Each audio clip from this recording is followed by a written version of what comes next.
நம்ம எல்லாருக்கும் ரொம்பவே ஃபேவரட்டான பசங்க பட ஹீரோவுக்கும் சீரியல் ஆக்ட்ரஸ் பிரீத்திக்கும் ரொம்பவே ஒரு அழகான குழந்தை பிறந்திருக்காங்க. என்ன விஷயம் அப்படின்றத இந்த அப்டேட்ல பார்க்கலாம். நம்ம எல்லாருக்குமே தெரியும், பசங்க படம் மூலமா மக்கள் மனசுல நீங்காத இடம் பிடிச்சவர் தான் ஆக்டர் கிஷோர். எல்லாருக்குமே ரொம்ப பிடிக்கும்.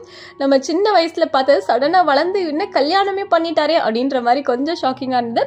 ஆக்ட்ரஸ் பிரீத்தி குமாரை தான் கல்யாணம் பண்ணியிருந்தாங்க. இவங்க ரொம்ப ரொம்ப பரிச்சயமானவங்க. சன் டிவி, விஜய் டிவின்னு எல்லா சேனல்ஸுமே ஆல்மோஸ்ட் பண்ணியிருக்காங்க. கடைசியா பார்த்தோம்னா புனிதா சீரியல்ல சூப்பரா பண்ணியிருந்தாங்க. ஸோ இவங்க 2 பேருக்கும் தான் இப்போ அழகான ஆண் குழந்தை பிறந்திருக்குங்க. ரொம்ப ஹாப்பியா இந்த விஷயத்த ஷேர் பண்ணியிருக்காங்க. எங்களுக்கு ஆண் குழந்தை பிறந்திருக்கு, தாயும் செய்யும் நலமா இருக்கும் அப்படின்ற அப்டேட் சொல்லியிருக்காங்க. உண்மையாவே இப்போதான் கிஷோரை பார்த்த மாதிரி இருக்கு. அதுக்குள்ள வளர்ந்து அவங்களுக்கு ஒரு குழந்தை பிறந்திருக்கு அப்படின்னு கேட்கும்போது ஒரு மாதிரி சந்தோஷமா தான் இருக்குன்னு சொல்லணும். ஸோ எஸ், நம்ம இப்போ நம்ம கொக்கரக்கோ சேனல் சார்பா ஆக்டர் கிஷோர் அவர்களுக்கும் ரொம்பவே பிரபலமான சீரியல் ஆக்ட்ரஸ் பிரீத்தி குமார் அவங்களுக்கும் நான் நம்மளோட மனமார்ந்த வாழ்த்துக்களை தெரிவிச்சுக்கலாம்.